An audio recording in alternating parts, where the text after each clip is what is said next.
Is it please the court, my lord? My apologies to the court and everybody for being 10 or 15 minutes late or so. It's reasons that were beyond my control.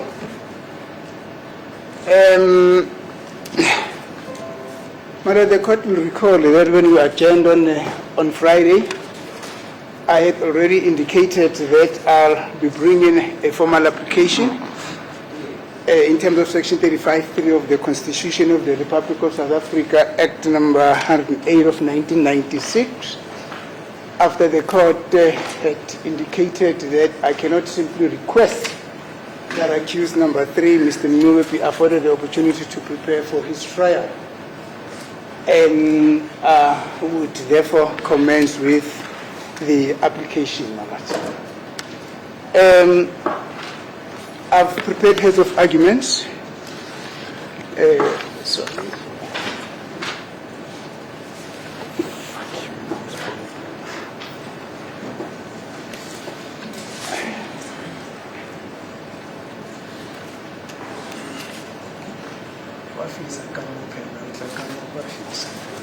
Yeah.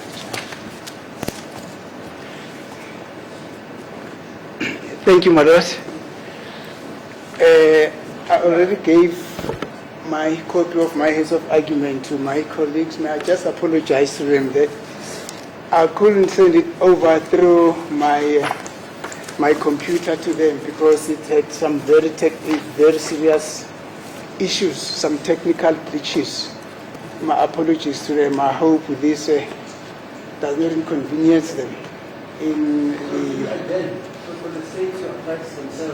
I'm not so sure, my lord. I can hear from them. Oh, okay, thank you. Yes.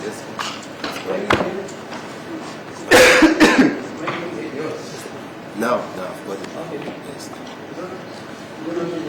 No, not at all. As it please the court, my lord. Now, the structure of my application, is structured as follows. There's an introduction. There's a factual background of the case. That's where we're making our submissions. And we then conclude and come up with a prayer. It's a very short process, my lord. Now, as I'm saying, my lord, we have decided to name this an application in terms of Section 35(3) of the Constitution of the Republic of South Africa, Act 108 of 1996 in the term lines. The reason for this is because that is where the gist of this application is based, my lord. The introduction here simply states that, or we're stating in our introduction that Mr. Meyiwa is approaching this honorable court with an application to request this court to allow him to be assessed by a dentist or a similar physician before he can start with his cross-examination on the new evidence which has been introduced by the state. Basically, this assessment, we regard it as a way of a preparation and to gather evidence or to amass more information for him to be able to challenge the state's case. I'm not so sure whether the application is opposed by the state or what. We will hear, but the factual background of the case are as follows. Now, at the center of this application is the fact that the state has introduced new evidence, that is what we're maintaining, which they had sought to use to prove the identity of the applicant, who the state alleges that it is one of the perpetrators complicit in the commission of the offense, that in the commission of the offenses that are alleged against him. Sorry, my lord.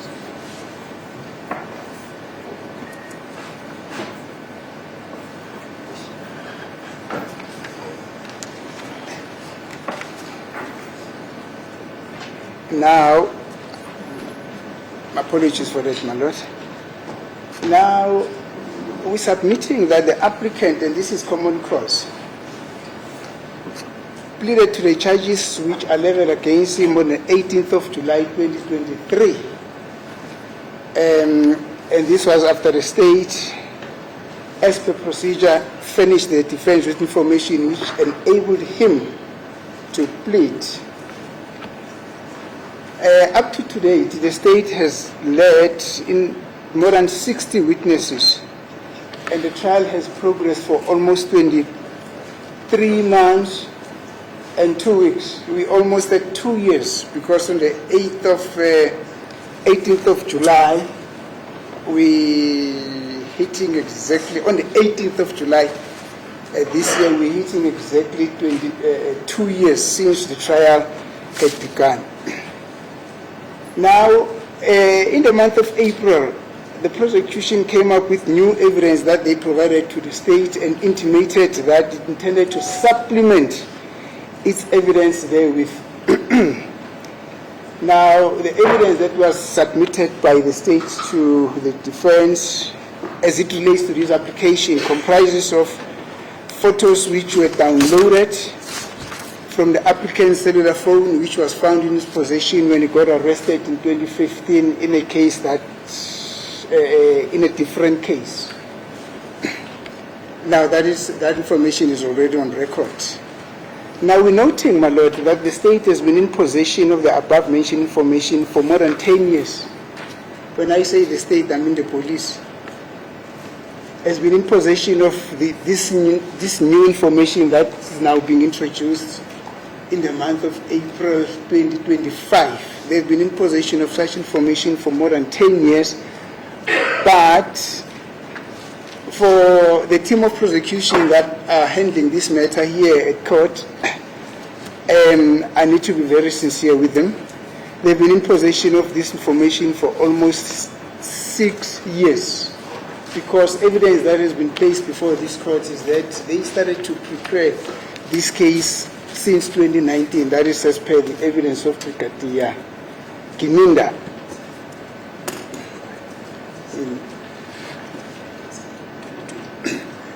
My apologies, my lord. My colleague advocate Mark Baloyi is respectfully whispering to me that it is actually not in 2019, but it's in 2020, which is almost 5 years, and that have been in possession of this information, of this new information that they are introducing, or that they've already introduced, that we only received on the month of July 2025. Now, the photos, or that information, that new information, as I'm saying, these are downloaded photos, are depicting the applicant, that is now accused number 3, smiling. He's wearing a single braided dreadlock hairstyle and a long-sleeved striped T-shirt. Now, what is notable here is that the state never at any moment, the state never at any moment indicated to the defense the purpose that they intended to introduce this new evidence for. In other words, we only got handed over with the information, but there was no indication the reason why such information had to be read. And when I say we, I mean myself, have always been under the impression that probably what the state would want to show, or the purpose for which this new information is being read, was the dreadlocks that were worn by accused number 3, or the applicant, allegedly at the time of the commission of the offense, and probably his skin color, which is beyond reproach. Now, there was a vehement objection from the defense for the introduction of this new evidence. However, the decision went in favor of the state. Subsequent to that, this is just the background. Then the state proceeded to lead this new evidence. And it is only then that it became clear what the purpose for the leading of this, or what was the purpose for the introduction of this new evidence was. And that was to prove that the applicant had a gold tooth presumably, when the offences were allegedly committed and is linked to the commission of these offences through this identification with the gold tooth or teeth. Now, as I've said, that the defense never even had the slightest idea that the purpose of this new evidence were to prove this allegation that at the time of the commission of the offense, the applicant had a gold teeth. Now, subsequent to the state's application being granted, then the state went on to read the evidence of Warrant Officer Mabaso specifically on this item.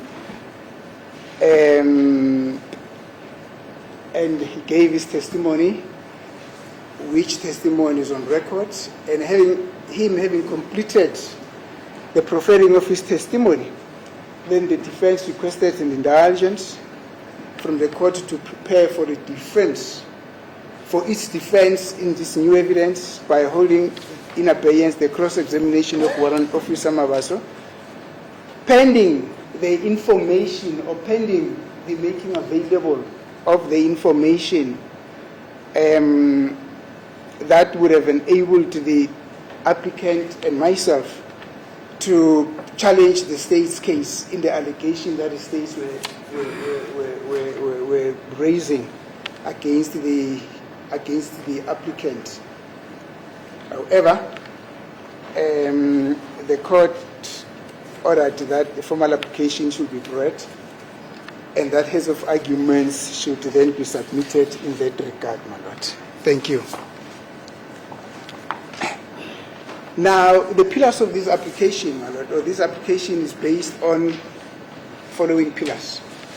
That's now the Constitution and the case law. Exclusively from the Constitutional Court, cases from the Constitutional Court. Now, the Constitution of the Republic of South Africa, my lord, Act number 108 of 1996, in section 35 provides as follows. I will only quote those sections that are relevant to this application. Now, section 3, subsection 3 of section 35 reads as follows. Every accused person has a right to a fair trial, which includes the right, subparagraph A, to be informed of the charge with sufficient details to answer to it. Subparagraph B, to have adequate time and facilities to prepare a defense. That is the leg on which we are standing as we are bringing this application, my lord. Well, there are those other factors, C, D, I think it's up to J or O. Now, subsequent to that, and immediately after section 35, then section 36 of the Constitution also provides as follows.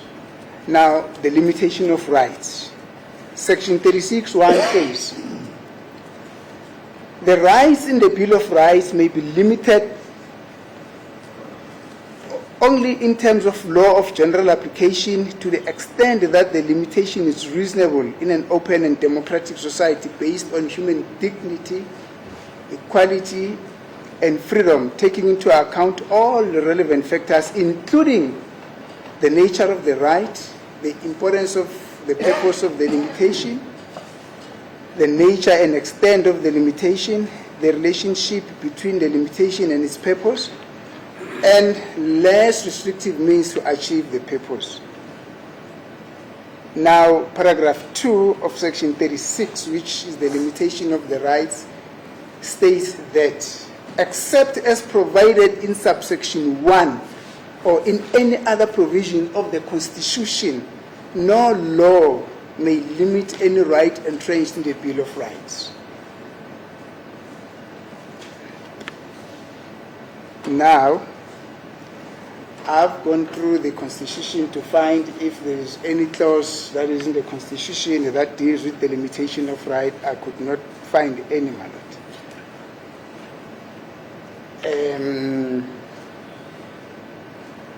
Now, we are further saying, my lord, that the right which the applicant is approaching this court on is a right that is contained in Chapter 2 of the Constitution and falls within the ambit of the Bill of Rights.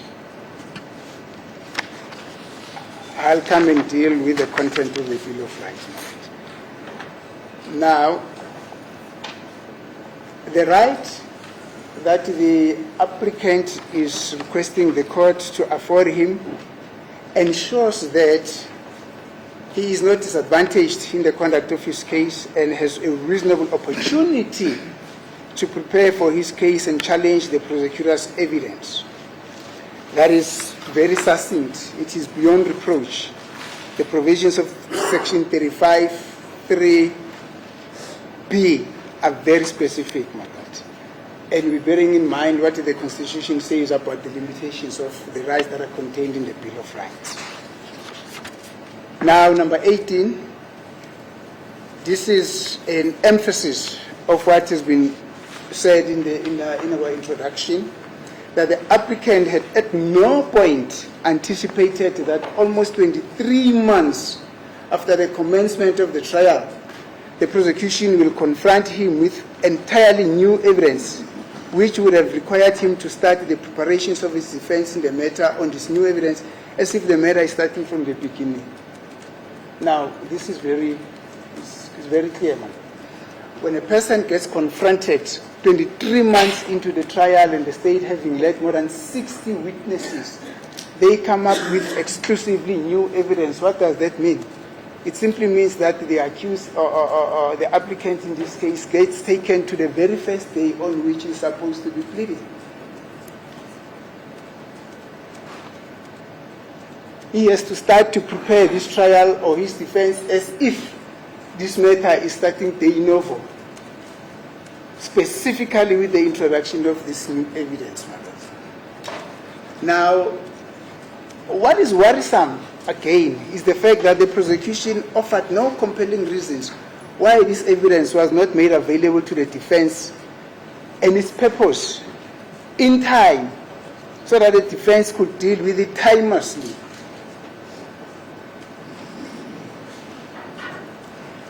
We are submitting, my lord, that it is therefore fair that it's late availing of this, the late availing of this information to the defense should be reckoned as a factor which entitles the defense to request a reasonable time to prepare on it.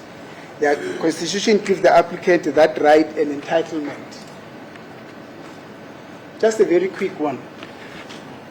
I would have been expected to cross-examine Mr. Mabasa immediately after he proffered his evidence. But the worrisome factor is I had no opportunity even to take instructions from Mr. Mube, accused number 3. So how could I then have been in a position to there and there start to cross-examine Mr. Mabasa with new evidence that he proffered, that we did not even have the slightest idea what the nature of evidence would have been, my lord? That would have been very grossly unfair to the accused. And beyond that, the court would have noted that at one point or the other, accused kept on requesting an indulgence that I should come and see him. He came up with a number of issues that we need to deal with before we can start to cross-examine Mr. Mabasa. It would have been very unfair and very prejudicial to this accused person if I immediately started to cross-examine Mr. Mabasa on this new evidence, because I would then have been found wanting. And a counsel that is found wanting in his cross-examination, I'm just wondering if that could be said to be a fair trial at the instance of the accused person, because I would then have been misrepresenting him. And that is what the Constitution says, my lords. Section 35(3) says, every accused person has a right to a fair trial, which includes the right to have adequate time and facilities to prepare for his defense. Now, the court decried the fact that in the course of trying to brainstorm this issue, the court made mention of the fact that it knows, it's not aware, not really, does not know, the court is not aware of a provision in the Criminal Procedure Act that deals with the application that I said I would bring before court after my request was turned down. I had a very detailed look at the provisions of the Criminal Procedure Act number 51 of 1977. It is indeed so, my lord, that there's no provision that deals with an application for a cross-examination of a witness who has already testified, that his cross-examination should be put in abeyance until such time that the accused, on whose behalf that the witness must be cross-examined, has had an opportunity to prepare his case and gathered all his evidence and had all the facilities to cross-examine that particular witness. To be fair, I could not come across that provision, but that's not the end of the thing, my lord, and I will deal with this aspect later on. However, Section 167 and 186, that is 167 and 186 of the Criminal Procedure Act, although they deal with the recalling of witnesses and the subpoena of new witnesses, there's a rider that is contained in these provisions, and that rider is as follows. If his evidence appears to the court essential to the just decision of the case, that is what 167 says. 186 says, if the evidence of such witness appears to the court essential to the just decision of the case. The operative phrase here is just decision of the case. Now, in amplification of what is being said about this provision, this is what we're submitting. That although the two provisions of the Criminal Procedure Act do not deal with affording the applicant a reasonable opportunity to prepare for his defense in order to challenge the state's case against him, the evidence that he requested the court to allow him the opportunity to amass is essential to the just decision of the case. And this is exactly what Section 167 and Section 86 says. This deals with the justness of the decision of the court in respect of the case. Now we are submitting, my lord, that the just decision is one that is based on the ethos of the Constitution. It is one that is arrived at on the principle of the rule of law.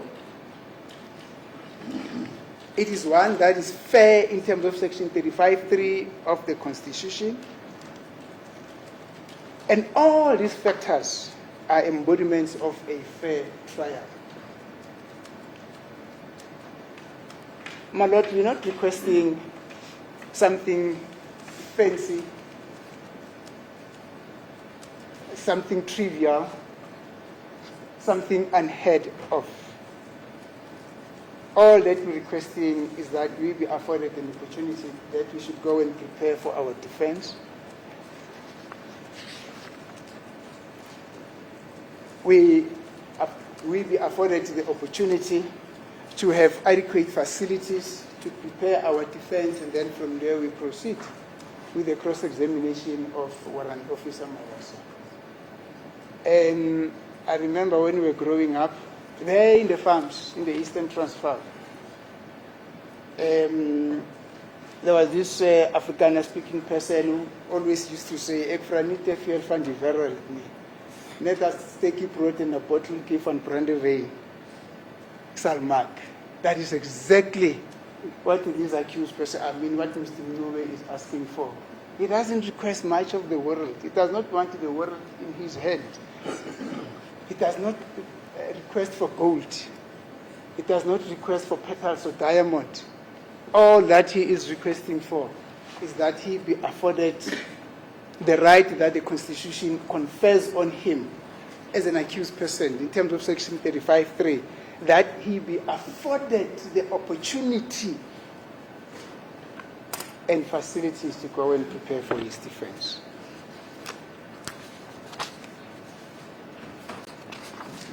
Now, we are further submitting, my lord, that this information, which would have been as a result of his preparedness, would bring some kind of objective evidence to the court. That is not based on speculative hypothesis. The nature of the evidence that he seeks to produce to court during the cross-examination of Warrant Officer Mabaso carries a significant weight in assisting the court to come to a just decision of the case, as this is called for in Section 167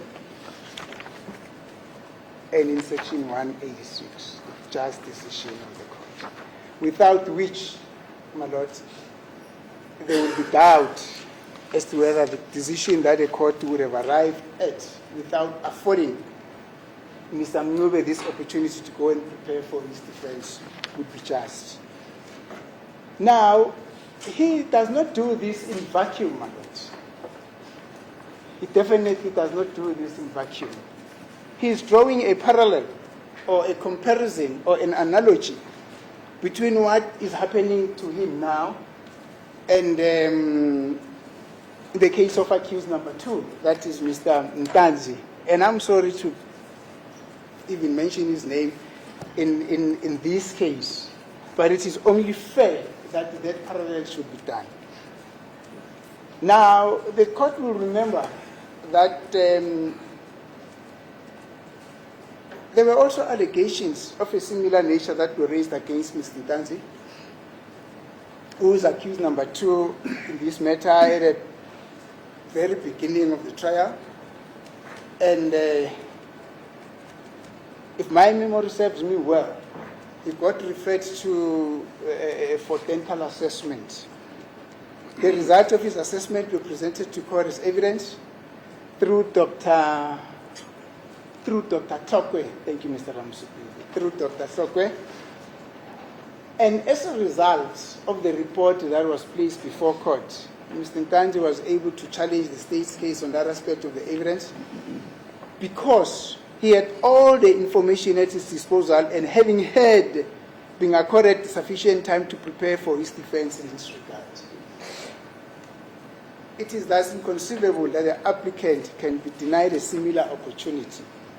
Denying him that opportunity will be contrary to the spirit of the Constitution and will violate Section 9 of the Constitution of the Republic of South Africa, Act No. 108 of 1996, which states as follows. Now, Section 9 of the Constitution deals with equality. And Section 9.1 of the Constitution says, everyone is equal before the law and has the right to equal protection and benefit of the law. Everyone is equal before the law and has the right to equal protection of the law. Again, my lords, I went through the Constitution. I could not find a clause that says everyone is equal before the law, but some are more equal than others.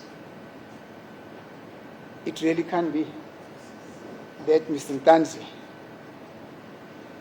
in the preparation of his case and the cross-examination and in the cross-examination of witnesses who had come to testify on whether or not he had a golden teeth at the time at which this offense was allegedly committed, had an opportunity to prepare for that defense.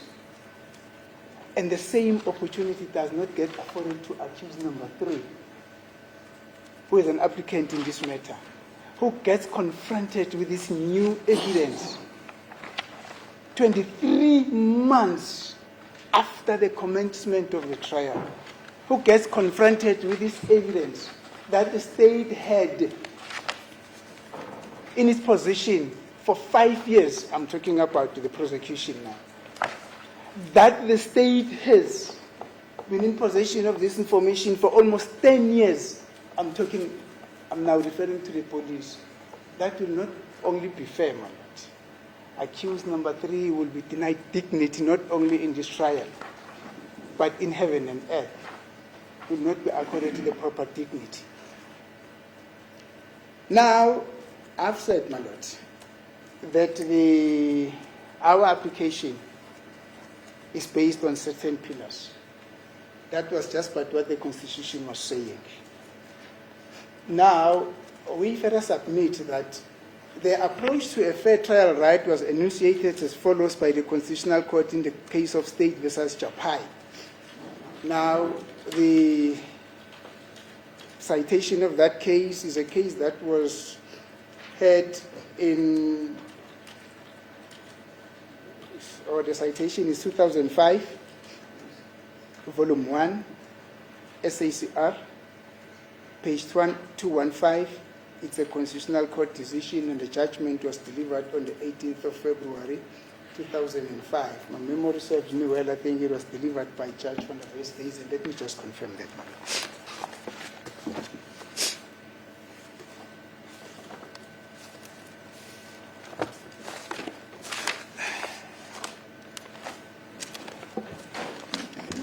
Yeah, I think it was the Honorable Judge Van der Westhuizen, as he then was at the Constitutional Court. Now, this is what he said on paragraph 26 of his judgment. Now, he says, Section 35(3) of the Constitution states that every accused person has a right to a fair trial. The basic requirement that trial must be fair is central to any civilized criminal justice system. It is essential in a society which recognizes the right to human dignity and to the freedom and security of the person, and is based on the values such as human rights and freedoms, the rule of law, democracy, and openness. The importance of universality of the right to a fair trial is evident from the fact that it is recognized in key international human rights instruments. I'll come back to the key international human rights instrument. Now,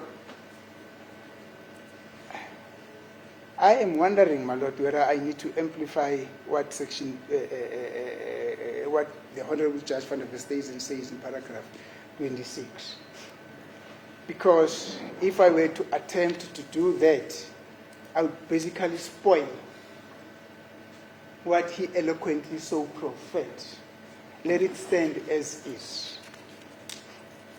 Now, sorry, is it not Ackerman? No. Ackerman, I think, was involved in case versus Tukuta. Yes. Now, at the time when we were also brainstorming this possible application, the court remarked that if needs be, the applicant can also refer to the Canadian laws and all those international instruments, my lord. Indeed, what Judge Van der Westhuizen, Westhuizen or Van der Westhuizen, I think it's Van der Westhuizen, but I'll confirm that, my lord, says in his very last paragraph of the extract that I've referred to the court to, says the importance and universality of the right to a fair trial is evident from the fact that it is recognized in key international human rights instruments. And indeed, Article 14 of the International Covenant on Civil and Political Rights states as follows: in the determination of any criminal charge against him, everyone shall be entitled to the following minimum guarantees in full equality. In full equality. Number A, to be informed promptly and in detail, in a language which he understands, of the nature and cause of the charge against him. Number B, to have adequate time and facilities for the preparation of his defense, and to communicate with counsel of his own choice. I think I need to emphasize what number B says. To have adequate time and facilities for the preparation of his defense, and to communicate with counsel of his own choice. And number C says, to be tried without delay. Now, being confronted with new evidence 23 months after the trial had begun, exclusively new evidence, that cannot be said that that's been a trial without a delay. Because it is that after 23 months, after the commencement of the trial, that the state then jumps up and says, no, but we've got new evidence against these accused. And this position, my lord, may I respectfully submit, should be differentiated from a position where the state comes and says, we were not aware, we did not have this information, we only got this information in the course of the trial. Because I know from a prosecution background that when a case is proceeding, the state does not stop to investigate up until the trial is concluded. But this is not a position in this case. The state in this case had this information at their disposal even at the time when the accused were called upon to come and plead. As I've said, the investigating team had this information at their disposal for almost 10 years. And as I've said, the prosecution had been in possession of this information for more than 5 years. Why has it not been made available to the defense at that moment in time? It remains a mystery. But be that as it may, my lord,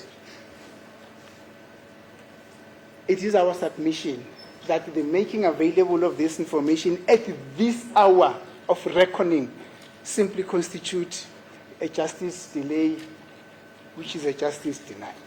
The state can therefore not come back and say, yeah, no, but if this accused person would be entitled to a further postponement or be afforded the opportunity to go and prepare his defense for this, for come and cross-examine a warrant officer, Mabaso, that is going to delay the state.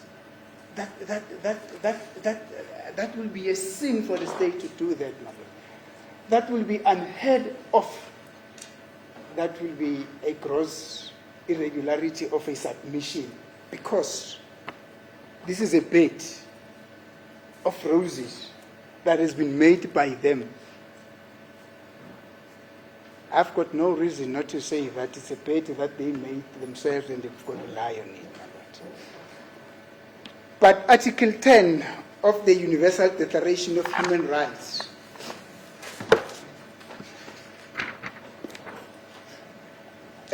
Article 10 of the Universal Declaration of Human Rights states as follows, that everyone is entitled in full equality to a fair and a public hearing by an independent and impartial tribunal in the determination of his rights and obligations and of any criminal charge against him. Now, the operative word in that Article 10 on the Universal Declaration of Human Rights, it's the word fair, that everyone is entitled to a full equality to a fair and a public hearing. Will it be fair for the accused to be afforded an opportunity and facilities to go and prepare for his defense in order to come and challenge the state's evidence on an evidence that he gets confronted with, which is new, 23 months after the commencement of the trial? Will that be fair? If anybody will say, my lord, that would not be fair, then I would be allowed to I'm going to request to confront that person and say to him, they really don't understand what the meaning of fairness in legal context is. Because on a number of occasions, this court has been referred to an authority. I just forgot that authority. It's just coming to my mind now. Fairness must not only be fairness at the instance of the accused person, but it must also be fairness at the instance of those that are being affected by the crime, the society. Sorry, state versus king. That's king, my lord, yes. Those are the ethos of fairness. Those are the ethos of fairness. Accused, in other words, accused person must appreciate that he is not the only beneficiary of fairness in a trial as it proceeds, but the state as well must also acknowledge, as it represents the 64 million of the South African population, the 64 million people in South Africa that are looking at him. The state must also acknowledge that fairness is not only about that 64 million, it's also about the accused person as well. Particularly if his reasons for request of fairness are well grounded, such as a method such as this one. Now,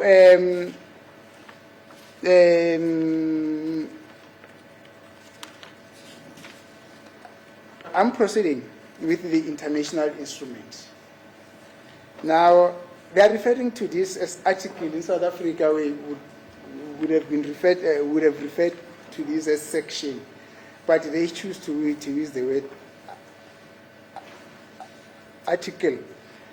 And then Article 6 of the European Covenant for the Protection of Human Rights states as follows: in the determination of his civil rights and obligations, or of any criminal charge against him, everyone is entitled to a fair and public hearing within a reasonable time by an independent and impartial tribunal established by law. Again, that phrase, fairness at the hearing of a criminal matter, crops up again, my lords. I need not amplify this. It is exactly what is stated here. That has been the European Covenant for the Protection of Human Rights. Now, in our continent, it does not mean that there's no recognition of fairness in a criminal matter. And this is what the African Charter of Human and People's Rights says on Article 7. It's a very long article, but with the permission of the court, let me read it. Now, it says, Article 7, sub-article 1, every individual shall have the right to have his cause heard. His cause heard. This comprises the right to an appeal to a competent national organs against acts of violating his fundamental rights and recognized and as recognized and guaranteed by conventions, laws, regulations, and customs in force. The right to be presumed innocent until proved guilty by a competent court or tribunal. The right to defense, including the right to be defended by counsel of his choice. The right to be tried within a reasonable time by an impartial court or tribunal. No one, that's now sub-article 2, no one may be condemned for an act or omission which did not constitute a legally punishable offense at the time it was committed. No penalty may be inflicted for an offense for which no provision was made at the time that it was committed. Punishment is personal and can be imposed only on the offender. Now, Article 7, sub-article 1, paragraph C says the right to defense, including the right to be defended by counsel of his own choice. That might sound a little bit irrelevant in this application, my lords. Yes. This article simply says accused person has got the right to defend himself. Now, how does an accused person defend himself when he's not afforded the opportunity to prepare, when he's not afforded the opportunity and facilities to prepare for his defense in attaining what is universally known as a fair right to a trial? That will be virtually impossible. As I've said initially, that if such were to happen, then accused person would have been denied the necessary dignity and respect in the trial in which he is involved, my lord. Now, in State versus Zukuta and others, I think this is a judgment of the Honorable Judge Ackerman. It's a judgment it's a very, the citation there, it's 2011 Butterworth Criminal Law Report, page 1252, Constitutional Court. And it was penned, or it was given on the 27th of September 2000. Now, this is what the court had to say in Zukuta. Now, in paragraph 9, the court said, as was laid by this court in Zuma's case is also a constitutional court judgment. Yes, it is. Yes, my lord. And it does not refer to the former state president of the country, Mr. Jacob Kedlayi Zuma. It refers to another Zuma. An accused rights to a fair trial under Section 35(3) of the Constitution is a comprehensive and embraces a concept of substantive fairness, which is not to be equated with what might have passed muster in our criminal courts before the Constitution came to force.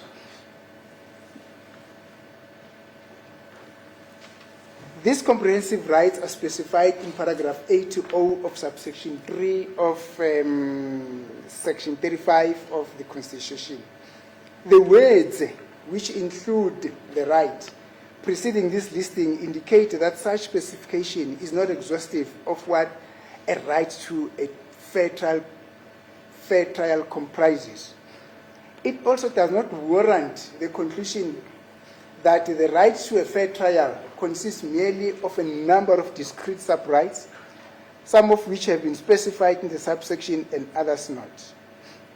Now, the right to a fair trial is a comprehensive and integrated right, the content of which will be established on a case-by-case basis as our constitutional jurisprudence develops on section 35(3) of the Constitution. Now, at paragraph 11, the court continued to say the following. At the heart of a right to a fair criminal trial and what infuses its purpose is for justice to be done and also be seen to be done. But the concept of justice itself is a broad and a protean concept. In considering what lies at the heart of a fair trial in the field of criminal justice, one should bear in mind that dignity, freedom, and equality are the fundamental values of our Constitution. An important aim of that right to a fair trial is to ensure sufficiently that innocent people are not wrongly convicted because of the adverse effects which a wrong conviction has on the liberty and dignity and possibly other interests of the accused.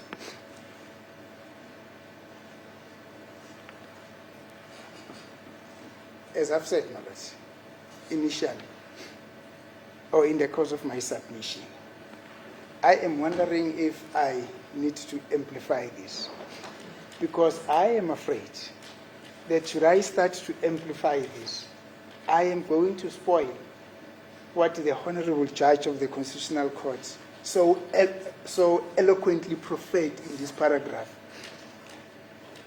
in his analysis of what a fair criminal trial is. I would rather not spoil it by trying to emphasize it, my lord. But now... You don't want to quote Kentridge? I'm coming, my lord. Oh, I see. Yes. Okay. Yes. I think the Honorable Judge Kentridge was involved in the Zuma case. Yes. Yes. Now, the court, as I've said initially, that it hinted that he's not aware of a specific procedure that would allow the court to deal with the situation which is the basis of this of this application. And this is my submission in that regard, my lord. Now, I'll come and deal with the provisions of Section 173 of the Constitution. We are saying in our heads of argument that, as we have mentioned in paragraph 20 of our heads of argument, the Criminal Procedure Act does not have a specific provision which deals with the matter under consideration. In dealing with this apparent lacuna, the court in the Tsagudza case stated the following at paragraph 10, and it said, it cannot be assumed that a fair trial, as required by Section 35(3), can only be achieved by one system of a criminal procedure. I think I need to repeat this. It cannot be assumed that a fair trial, as required by Section 35(3), can only be achieved by one system of criminal procedure. There may be more than one way of securing the various elements necessary for a fair trial, and provided the legislature devises a system which effectively secures such rights, it cannot be faulted merely because it settles for a system which departs from past procedures. The norm prescribed by Section 35(3) is a fair trial.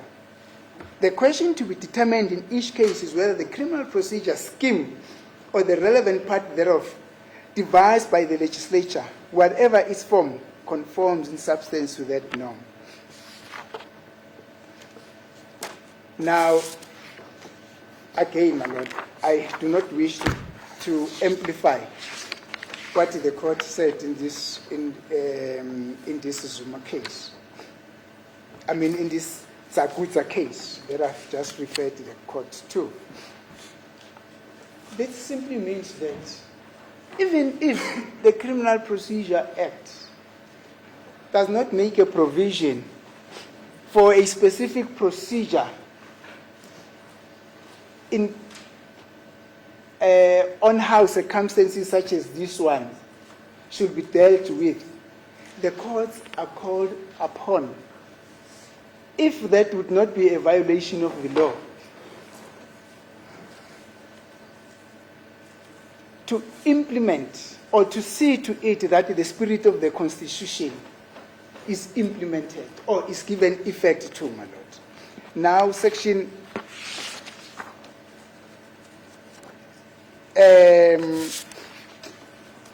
173 of the Constitution states as follows: inherent power. The Constitutional Court, the Supreme Court of Appeal, and the High Courts of South Africa each has the inherent power to protect and regulate their own processes and to develop the common law, taking into account the interest of justice. Let me repeat this. Taking into account the interest of justice. In other words,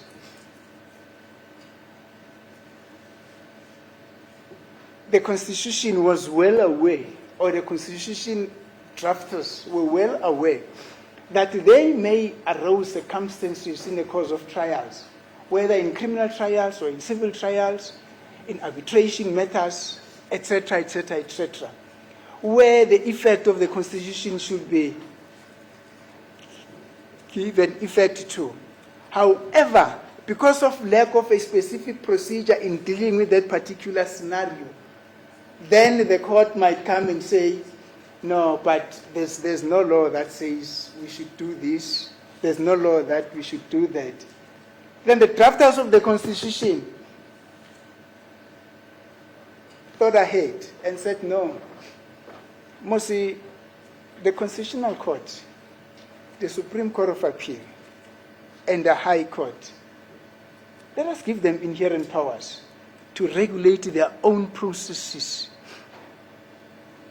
and to develop the common law. In other words, even if such procedure is not specifically stated in the subordinate legislation, that should not be a bar to them not to give effect to the spirit of the Constitution. They can simply invoke their inherent powers and say, no, in the interest of administration of justice, and in this case, in the interest of a fair trial in terms of Section 35(3), we are going to adopt this process for as long as nobody is prejudiced, for as long as nobody is going to cry foul of the process that we are going to implement. We are going to do this. That is the power. It's a power I wish I had, my Lord, as a person. Unfortunately, the Constitution doesn't really warrant that individual people should have these powers. These are all embracing powers, inherent powers. But they are not supposed to be utilized in a vacuum. They are supposed to be utilized in instances where the interest of justice demands. Now the question is, do interest of justice demand that accused number 3 be afforded the opportunity to go and prepare and the necessary facilities to go and prepare his defense on the new evidence that has been introduced by the state? 23 months after the trial has commenced, when the state had this information for 10 years in their possession, when the state has this information for 5 years in their possession, should the court really invoke these powers in order to see to it that Mr. Meyiwa is accorded a fair trial? I am looking forward with keen interest to receiving an unfavorable answer to that question. Thank you. Thanks. Ramsipin? I'm not done, my Lord. You're done? No. Oh, okay, fine. Thank you, my Lord. I thought you said, when you say thank you, it means you're finished. No, I'm saying I am looking forward to receiving an unfavorable response to the answer that I've asked as a solilog. And I was saying thank you to that, my Lord. Oh, I see. Now, we further amplifying what has just been mentioned by the inherent power as follows, my Lord. The provision of this section ensure that when the courts, now which section? Section 173. Ensure that when the courts mentioned therein are called upon to give effect to the spirit of the clauses of the Constitution, are not limited in their duties to do so for want of a standing procedure in circumstances where one does not exist. Now, the Constitution is the supreme authority that is superseded by none.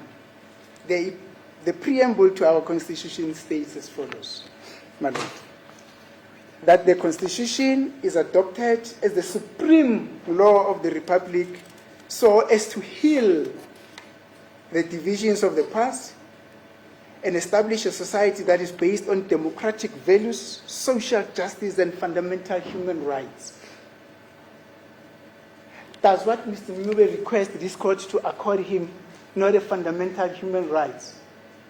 I am also looking forward to receiving an unfavorable response to this question, my Lord. Sorry. But I know the clauses. Yes. You know what strikes me, because I think aloud. Yes, my Lord. I thought you'd say South Africa belongs to all those who live in it. Is that not how it starts, the preamble? Okay, never mind. I've got a constitution here, my Lord. No, you said the preamble. Yes. Yeah, does it say that? Let me say part of the preamble that is relevant to the case that I'm dealing with here, my Lord. I'm looking at a clause that says South Africa belongs to all those who live in it. It does not say. It says we, the people of South Africa, We declare? recognize the injustices of the past, honor those who suffered for justice and freedom in our land, respect those who have, let me wear my spectacles. Where's the doctor? Where's the doctor? He knows it by heart. Thank you, my Lord. I've just worn my spectacles now. It says, respect those who have worked to build and develop our country. Those who have worked to build and develop our country, and believe that South Africa belongs to all those who live in it, united in our diversity. We, therefore, through our freely elected representatives, adopt this Constitution as the supreme law of the Republic of South Africa. The court just asked me whether it says all those who belong to, believe that South Africa belongs to all those who live in it. Yes, it says South Africa belongs to all those who live in it lawfully. Yeah. Okay. Yes. Even unlawful. Yes, Mara. It does not promote illegalities or unlawfulness. It simply says all those who live in South Africa lawfully. Fine. I may not get into the terrain, my lord, because that's not the purpose of this explanation. Now, my lord, it says that the Constitution is adopted as a supreme law of the Republic so as to heal the divisions of the past and establish a society that is based on democratic values, social justice, and fundamental human rights. Lay the foundation for a democratic and open society in which the government is based on the will of the people and every citizen is equally protected by the law. Mr. Mnube, Franite Fiel van die Wereld, he does not request the law of this world. He simply says to the court, can I please be afforded the opportunity and the necessary amenities, which are facilities, to go and prepare my defense, even before I start to cross-examine Mr. Mabaso. Because the evidence that Mr. Mabaso just came up with was a shocker to me. I have not been expecting that I'll be confronted with this evidence 23 months after the trial. He does not ask too much. He simply requests that, my lord. Now,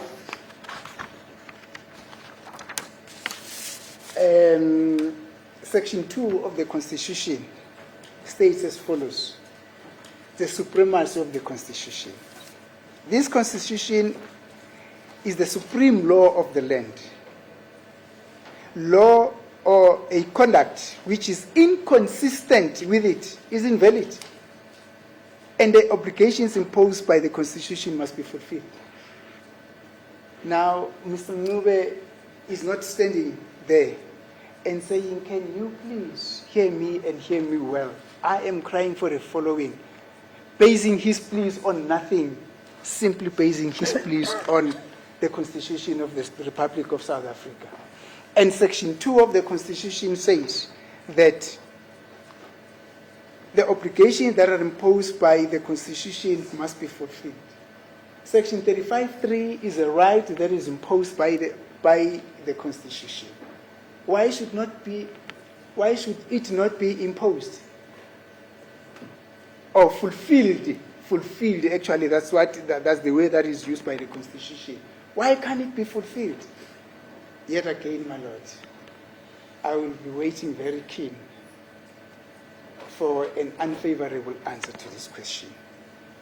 Now, we further submit, my lord, that an institution, including courts, will thus not be castigated merely because that system or the court are settling for that institution or the court are settling for a system which departs from past or standing procedures in its quest to say that justice is not only done, but is also seen to be done. Those who understand the phrase, justice being seen to be done, those who understand the phrase, justice being done and being seen to be done, would basically understand what it really means in the context of this case, my lord. Now, as we conclude, my lords, we are saying that the applicant in this matter does not request for something that is out of the ordinary. He simply implores this court to allow him to utilize his constitutionally guaranteed rights in the conduct of his defense during this trial. There is no harm which will be suffered by anyone in him being allowed to utilize the said rights. However, the opposite is detrimental, as was expounded in the Tsukutsa case, where the court held in paragraph 11 as follows: that an important aim of the right to a fair criminal trial is to ensure adequately that innocent people are not wrongly convicted because of the adverse effects which a wrong conviction has on the liberty and dignity and other interests of the accused. Now, we are saying, my lord, that on the conspectus of the merits of the case and on the basis of the above mentioned, being the Constitution, being the cases that the court has been referred to, it is respectfully submitted that the applicant has successfully made a case to have this request granted by the Honorable Court. I would further add, my lord, that I think it's a point that I've already mentioned. I'm not even so sure. You want costs? No. Okay. No, my lord. That I'm not so sure whether I've mentioned the fact that I have not even taken proper instruction from Mr. Mnyube with regard to the cross-examination that I need to have to the accused. But if I've mentioned that, so far so good, my lord. But finally, my lord, if the Constitution was a human being, if the Constitution was a natural person as opposed to a juristic person, this is what the Constitution would have said, an open court.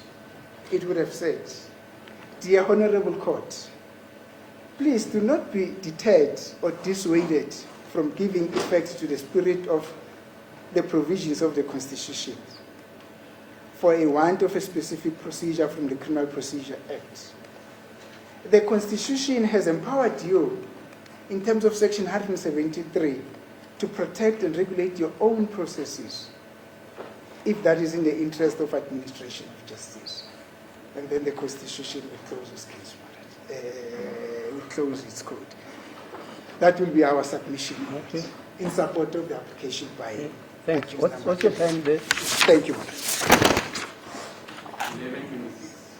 Okay, we'll come back at quarter two.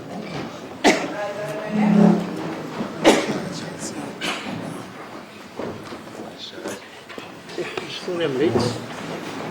There was a meeting of some sort. Yes, Mr. Secretary, let's hear you. As the purposes, my lord, I've also in support of the application by Mr. Mnyube for dental examination,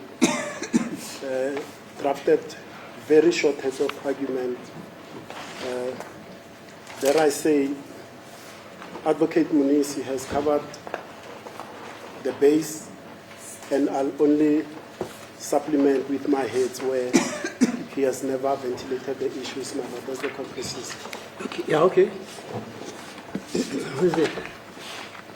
Now, in our introduction, my lord, we say that the state has led further evidence of Sergeant Mabasa, whom it had recalled to give further evidence on the additional photos of Mr. Mnyube, who is accused number 3 in this court, and the additional photographs are marked Exhibit S in brackets D.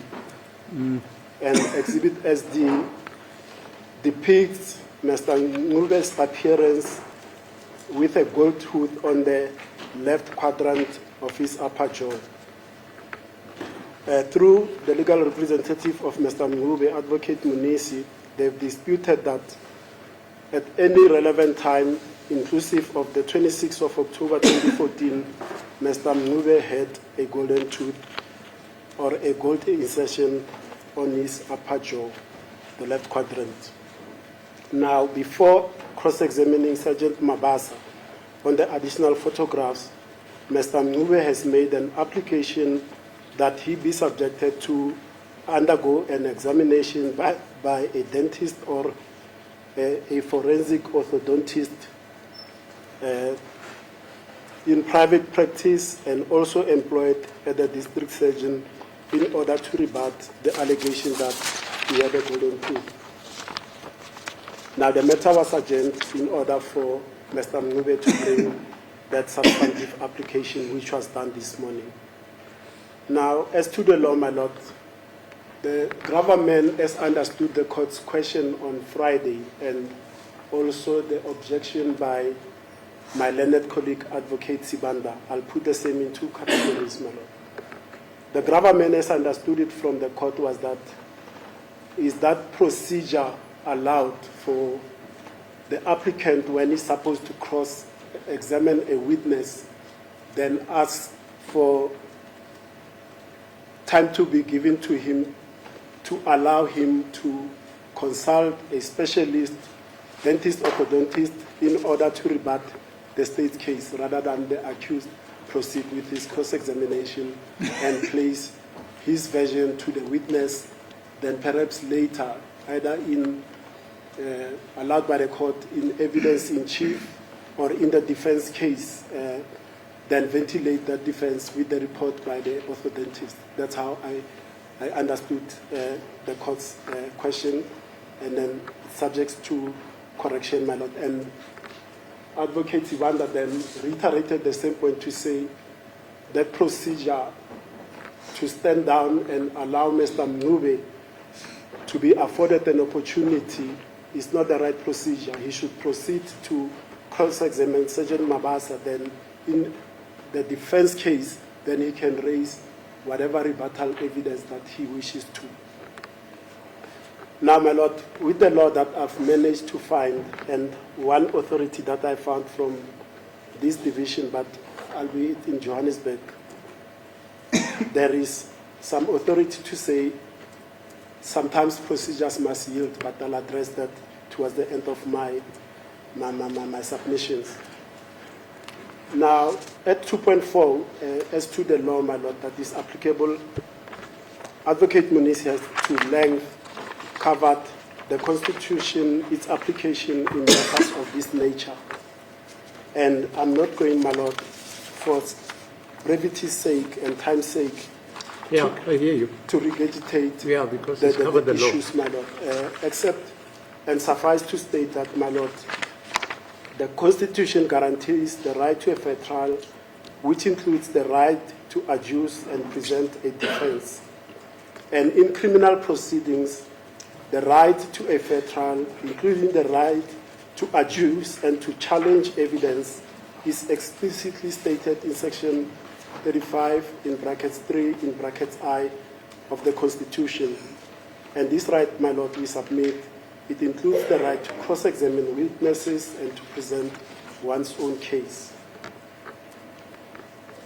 Now, the other piece of law that I found, my lord, which may have application in this particular application is Section 37 in brackets 3 in brackets A of the Criminal Procedure Act of 1977, which states as follows, and I quote, "Any court before which criminal proceedings are pending may," and subsection A says, in any case in which a police official is not empowered under subsection 1 to take fingerprints, palm prints, or footprints, or to take steps in order to ascertain whether the body of any person has a mark, characteristic, a distinguishing feature, or shows any condition or appearance.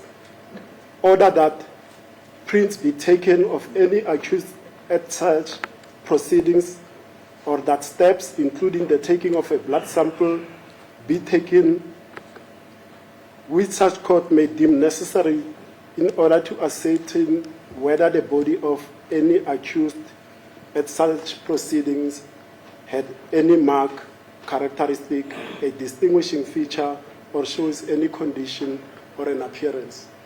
My lord, just to elucidate on this point, I'll submit that a gold tooth or a gold insertion falls within the square of this subsection 3A, which relates to a condition or an appearance or a distinguishing feature, because that's the feature by which some of the witnesses in the house said they identified one of the intruders with. So this section, my lord, I'll submit that it finds applicability in that the court may itself, mere motu, or by application by any of the parties, invoke this section to have an accused person appearing before criminal proceedings in front of it to order that an accused person be taken for a medical, dental, examination, my Lord. Now, the question to be determined, I've already alluded thereto, my Lord, at the beginning of my submissions, whether or not this procedure finds favor in the law or in practice. And I say, my Lord, that this court is empowered to take steps in order to determine whether the body of Mr. Mncube had any mark, characteristic, or distinguishing feature, or showed any condition or appearance. In other words, whether Mr. Mncube should be taken for a dental examination to determine whether or not, at the time of the incident or at any time thereafter, or as alleged by the state, had a golden tooth. And the authority that I found for that submission, my Lord, is S. versus Maphumulo, 1996-2, South African Criminal Reports 84, in brackets N, where the court said regarding the taking of fingerprints from the accused, and the court stated that, and I quote, "From a mere reading of section 37(1), 37 in brackets 1 in brackets A, in its context with particularity to section 37(1), it appears a court will be empowered only to authorize the steps which the application was brought to achieve, where the police official in question does not have the authority or power under section 37(1). Indeed, the prima facie meaning appears to be correct," and close quotes. And this view was further endorsed in the case of Nkosi versus Balo nominee officie and Anere, 1994, 3 SA 148T.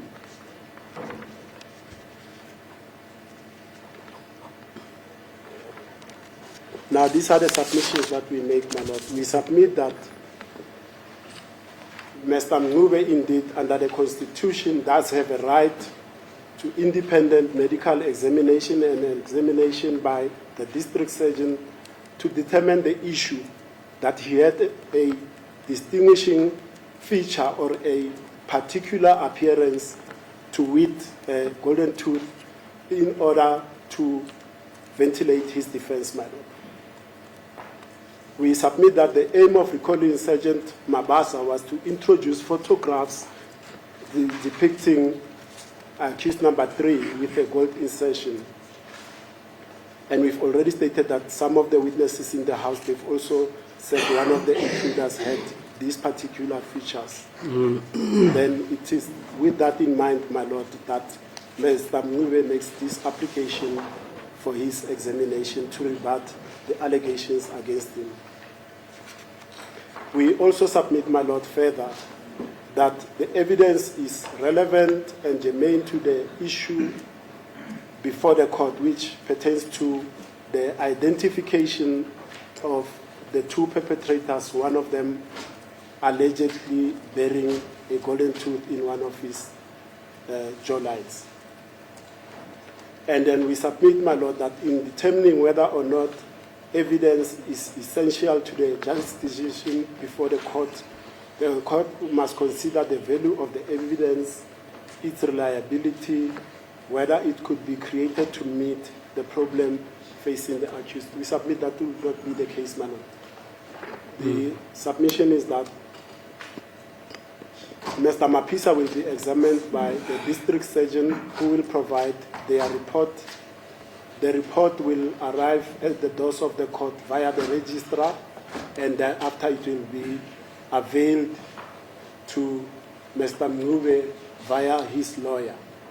So there's no issue that Mr. Mncube can go and temper or modify that report, my Lord. And we are not even sure whether that report will support the state's aversion that he had a golden tooth, or it will rebut the state's aversion to that extent, my Lord. Now, my Lord, we say in reply to the state's concern that this evidence is out of sequence, and indeed is going to be so if it is allowed, my Lord. We submit that there are time-honored procedures regarding how evidence is brought to court for the speedy and efficient decisions on trial matters so that can take place, my Lord. We know the time-honored procedures of evidence in chief, cross-examination, and re-examination. But we submit, my Lord, and this is the authority that I found to that extent, that there are certain exigencies where procedure must yield to the interest of justice and in arriving at the just decision of a matter. And this authority, my Lord, it's the matter of, and I'll avail a copy to the court now, it's a matter of S versus Kreitcher and others, where in this matter, my Lord, I'll go through the facts briefly so that context can be placed. In this matter, my Lord, it was during a trial within a trial. And then accused number 2 had testified. Yeah, fine, I know that case. You know that case, my Lord? Yeah, it's by my brother. Lamont, yeah. Yes. So, my Lord, let me then go because the court knows the case too. Yeah, but you can read it for. Yes.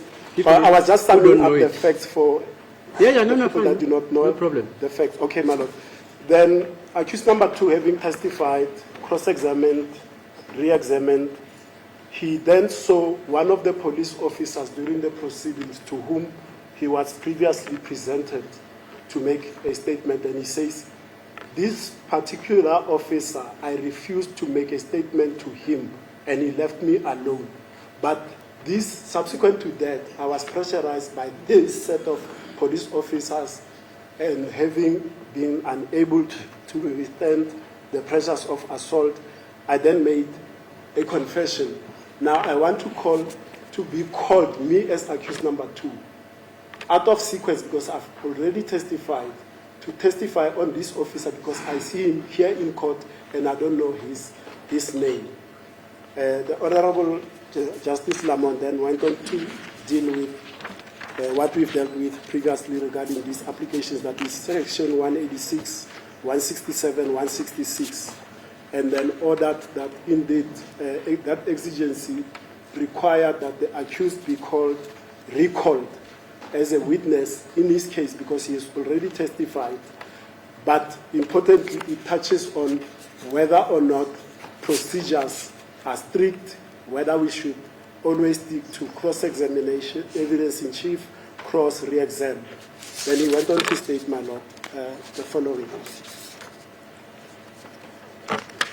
Firstly, that there was no prejudice to the state because the only prejudice that will be there, it will be the fact that evidence is led out of sequence. Nothing more, nothing less, my Lord. And then the court went on to say further at paragraph 20 of it's page 3566. The court says, and I quote, "It seems to me that the only prejudice which there can be to the state is that the order which is customarily followed in the production of evidence is not followed. There is a time-honored procedure in the way evidence is presented to a court to ensure good, orderly delivery of facts and information to the court, so as to enable expeditious decisions of trials to take place." That is at 3567. Yeah. And then further, my Lord, at 3568, the court went on to say at paragraph 20 as well, at line 20, I'm sorry, the issue before me is whether or not an accused can, out of sequence, tender himself as a witness and apply to the court to be recalled. It does not matter how it was brought to the court's attention that the evidence is necessary. Hence, an accused can make an application. As to the witness himself, is that the evidence is given before a court in an orderly fashion, and generally speaking, there should be no deviation to the rules. However, occasions arise when new evidence becomes available, which is relevant and which should be let, my lord.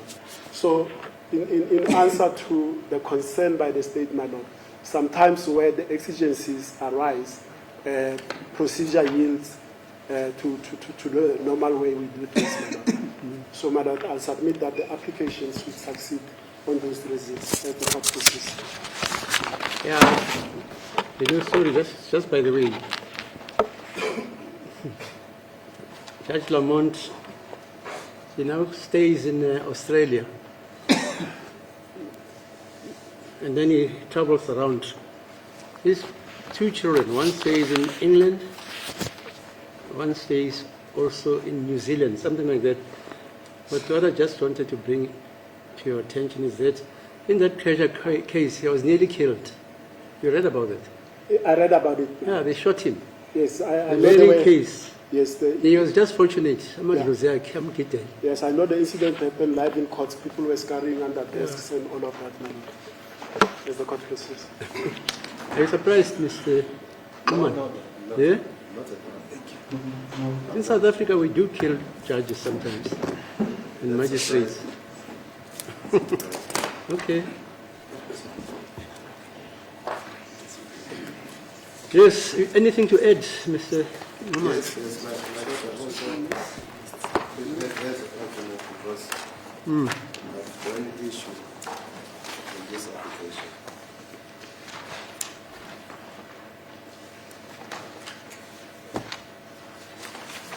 My heads of arguments were handed to the state this time. I wish to apologize. Okay. To my colleagues.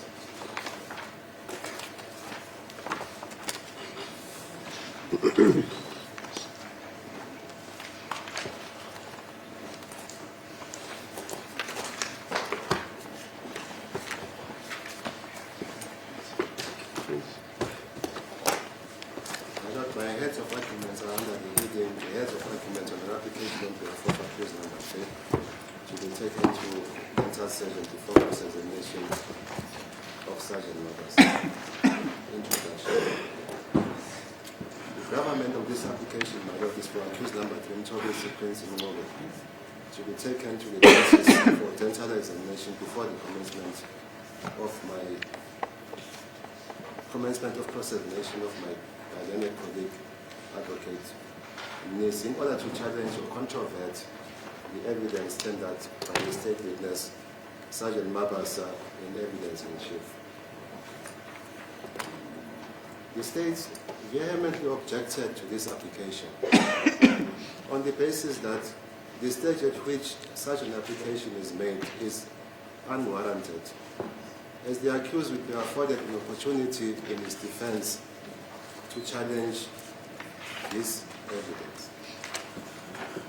My daughter, it would be proper for me to sketch just the background of this application as the reason why we find ourselves here today. The application was made based on the evidence of Sergeant Mabasa when questioned by the state on what he observed in accused number 3's teeth, which is contained in accused 3's image in exhibit S, capital letter D in bracket. The response that Sergeant Mabasa gave was to the effect that on the accused upper jaw, from the left side of the mouth, on the second tooth from the left, he observed that the accused has a gold tooth. It then prompted accused number 3's legal representative to make an application that accused 3 be taken to a dentist for dental examination before he commenced with cross-examination of Sergeant Mabasa. The state objected to this application.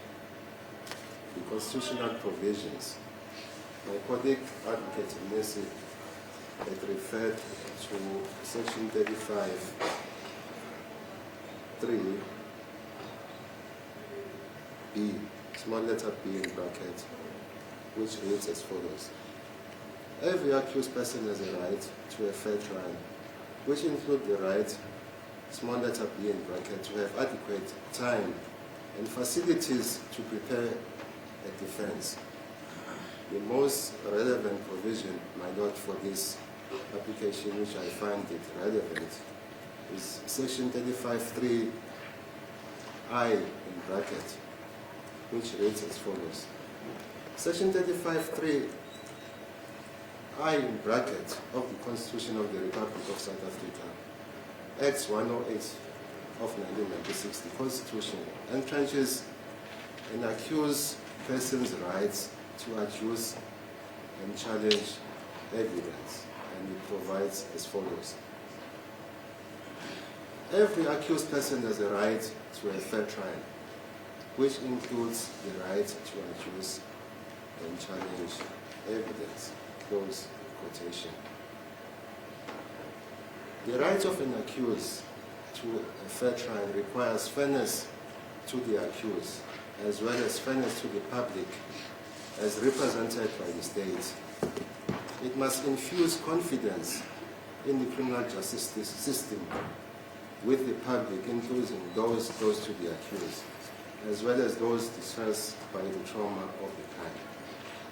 When coming to the right to cross-examination, it is a crucial component of a right to a fair trial, and depriving an accused of these rights has serious consequences and may lead to crucial evidence being disregarded.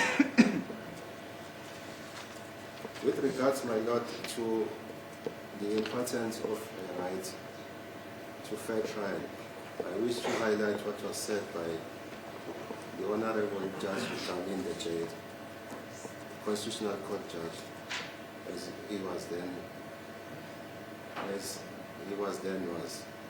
who had this to say in State versus ngoLwesibini. It's a Constitutional Court decision. It is reported in 2 reports. Is it still good law? My lord? Is that still good law? Yeah, my lord. No, I know that that judgment. Cameron wrote also. Yes, There are 2 there, is that also?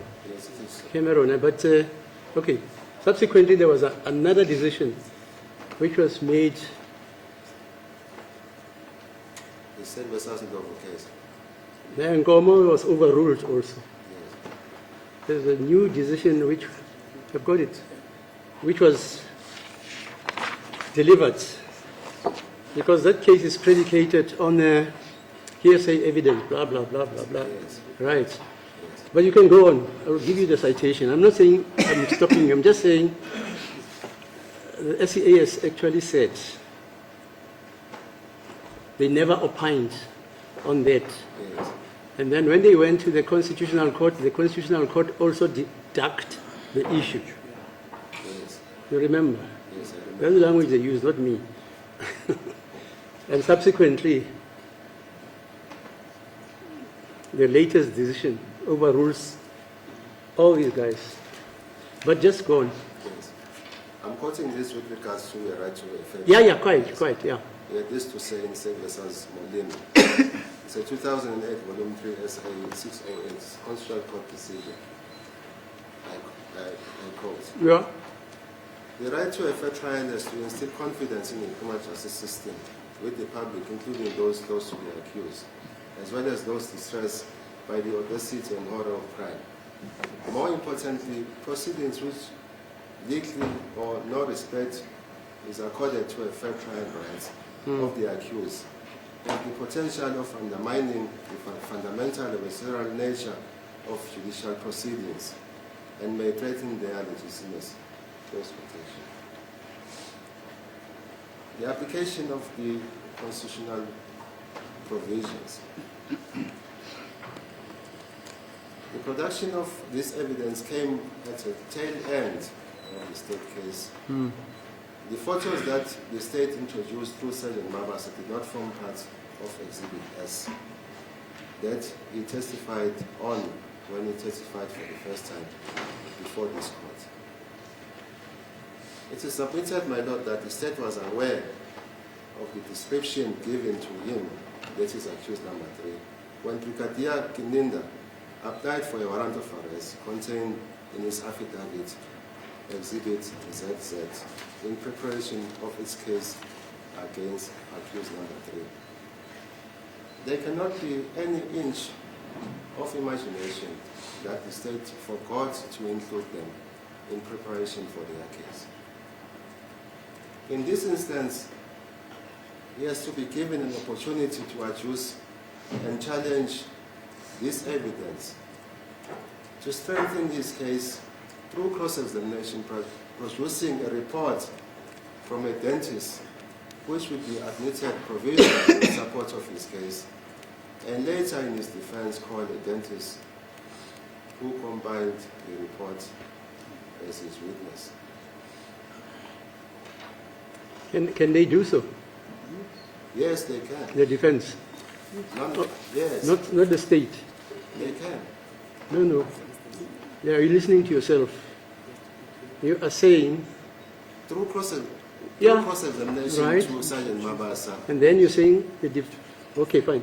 in support of his version. That's it, yeah. Yes, the accused can produce a report Yes, fine, I hear you. compiled by the dentist. Right. To say this is the report, these are the results. And then, from and the then you say the dentist. defense can call that sergeant again. In support, Okay, if there is a need. If in there- support okay, of the fine. report, in support Fine, of fine. the report, if there is a need.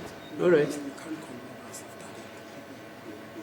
The reason why this evidence was not led in evidence in chief was sketched by the state when making an application for the reopening of the state case. The issue arose at the stage when the state intended to re-examine the investigating officer, Brigadier Kininda. The defense objected on the basis that Brigadier Kininda did not testify on this aspect in his evidence in chief.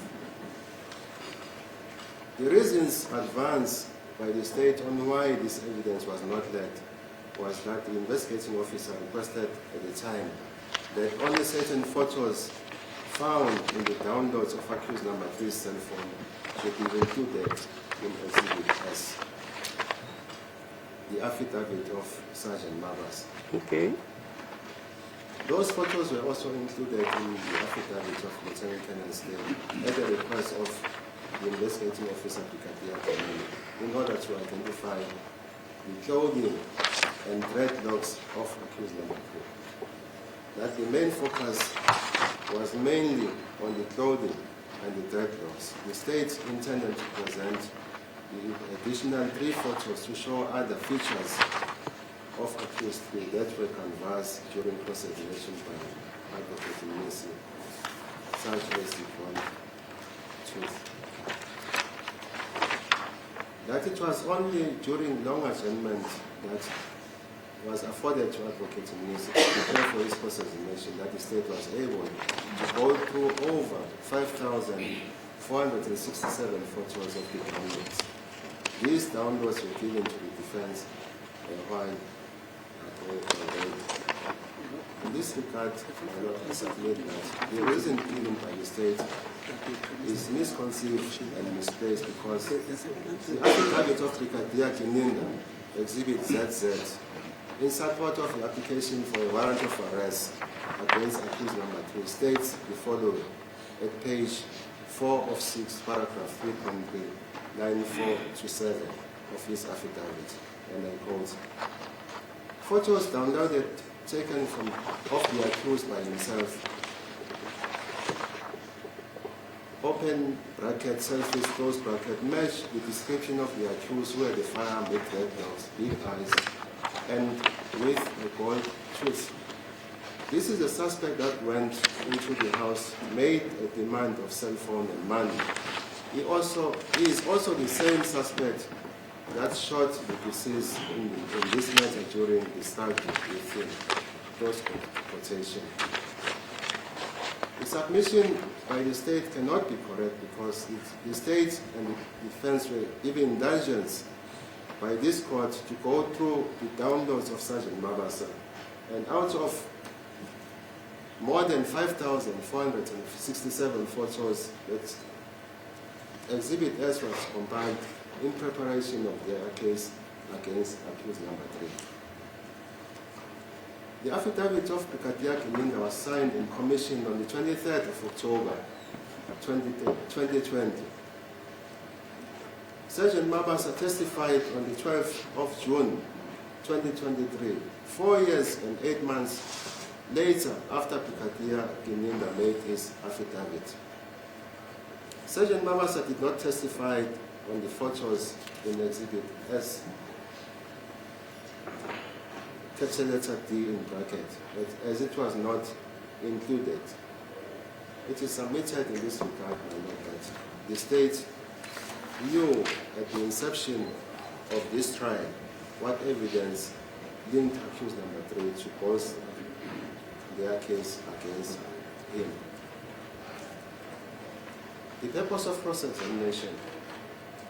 The purpose of cross-examination is to test the reliability of the witness's evidence, to obtain information which is at the witness's disposal, to weaken or destroy the opponent's case, to substantiate or strengthen the cross-examiner's case, and to put all the disputed issues to the witnesses.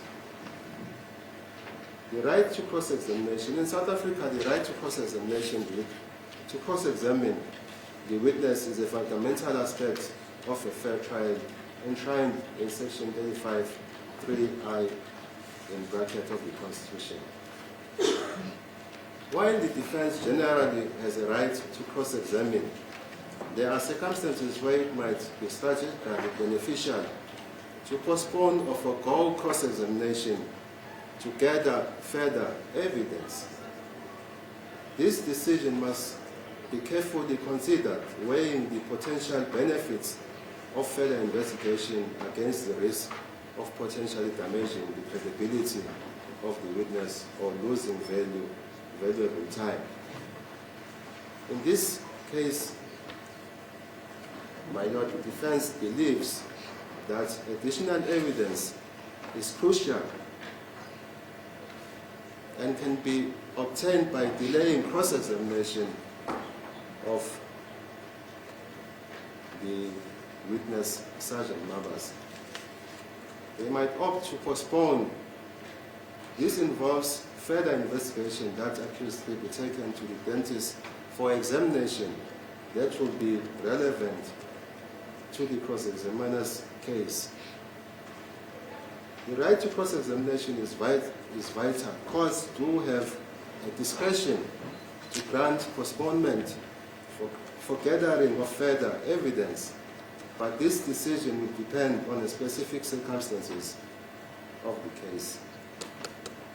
Courts will consider whether the postponement or absence of cross-examination is genuinely necessary and whether it will cause undue prejudice to the accused or the prosecution. In this instance, my Lord, I submit that the postponement of the cross-examination will not cause any prejudice to the accused because all the accused support the application on behalf of accused number 3. I further submit, my Lord, that there will be no prejudice to the state if such a postponement is granted, because in any event, we are still busy dealing with the state case. The constitutionally protected right to cross-examination acknowledges the crucial role it plays in adversarial system. Read more on evidence at paragraph 1367, that is 1367, mentions that it is, I quote, beyond any doubt, the greatest legal engine ever invented for the discovery of the truth. Close quotation. The court's discretion. The court has a discretion to manage the trial and can determine whether to grant or refuse a postponement, or allow the defense to revisit the witness's cross-examination at a later stage.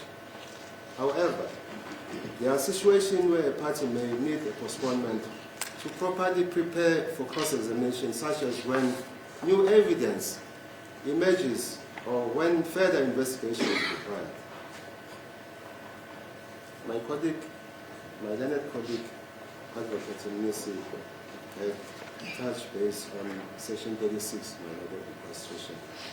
I've also referred to that section as well as Section 39 1B and Section 39 1C, which deals with that The limitation. the limitation. I've also referred to those sections as well as international law. There will be no need for me to read at it on the same subject, except to continue my Lord and say that the reason why the examination is required.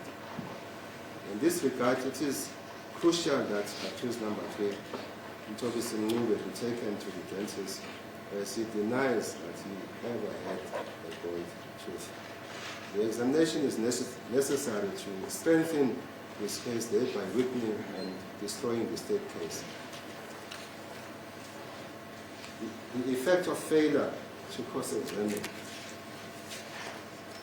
If the witness's evidence on point of dispute is left unchallenged in cross-examination by a legal practitioner, the state is entitled to assume that the testimony is accepted as correct.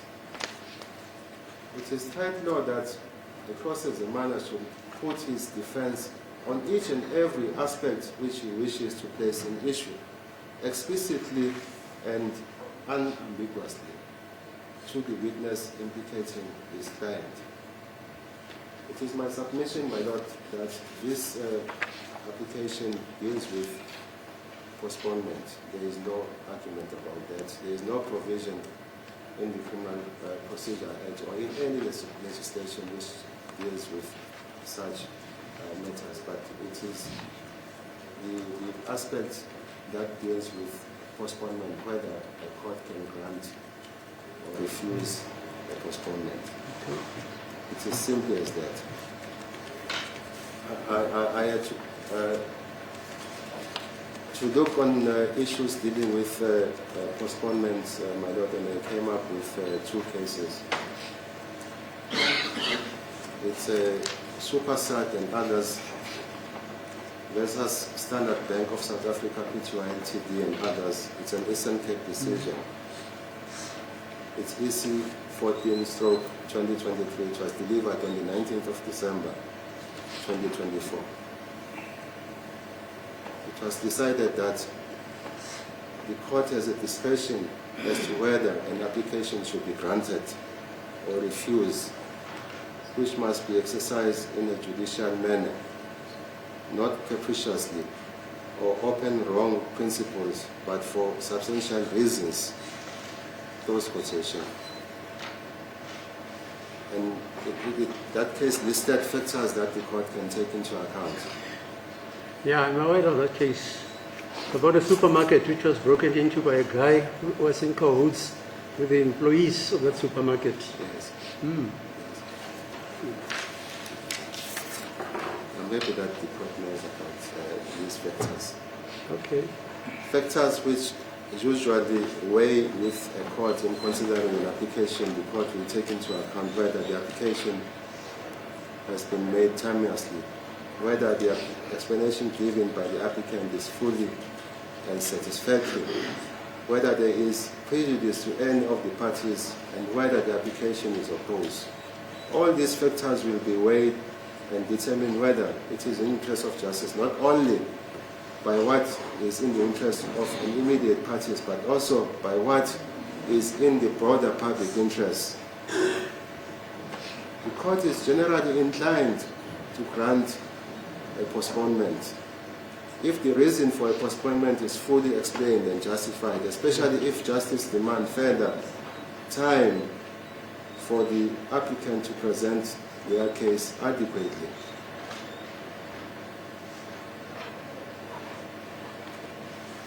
The leading case, which is the second case, my Lord, dealing with postponement, which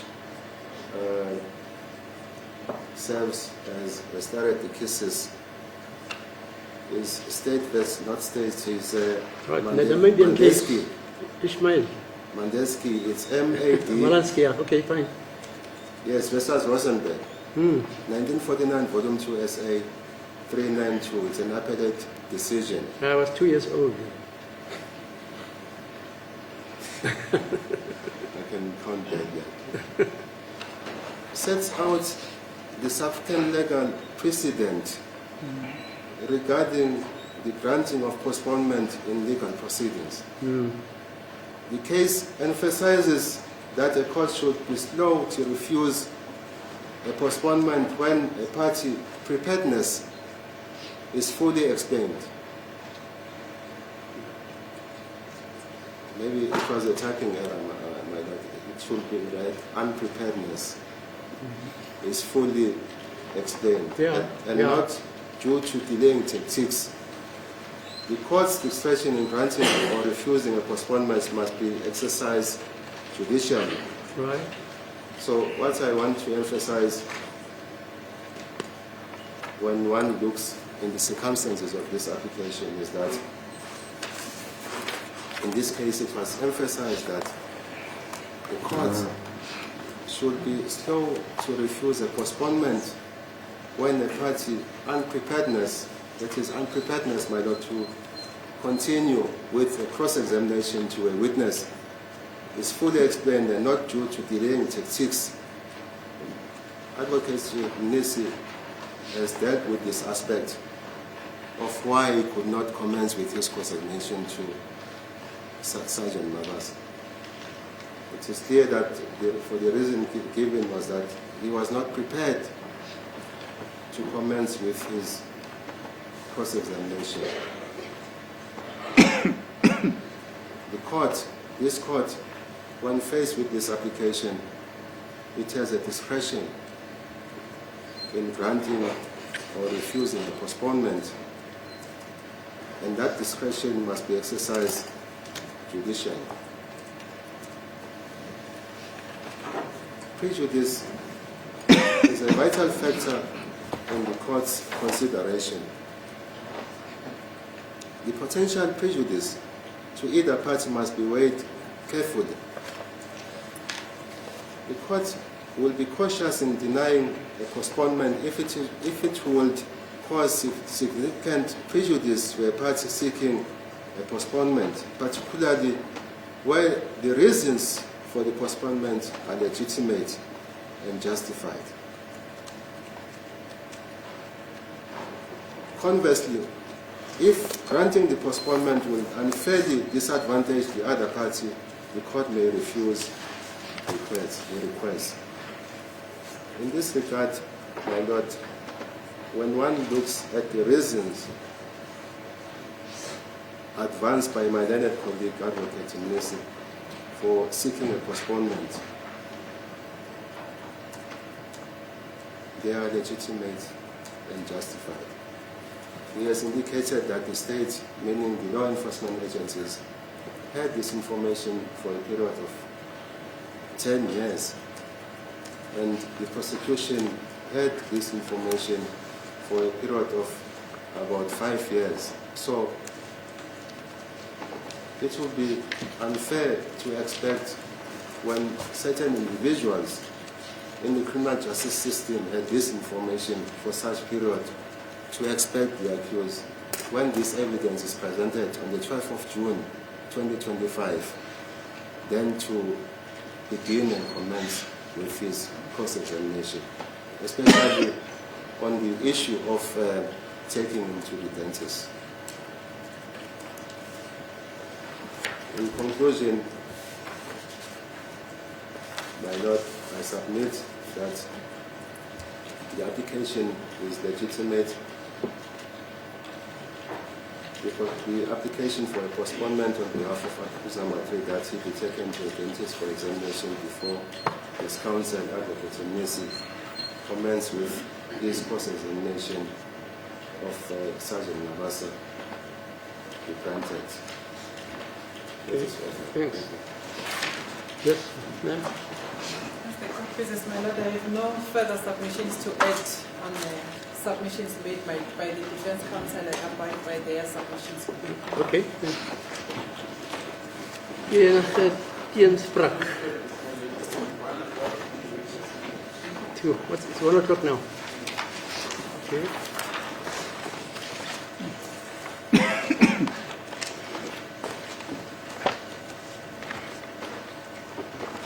Yeah.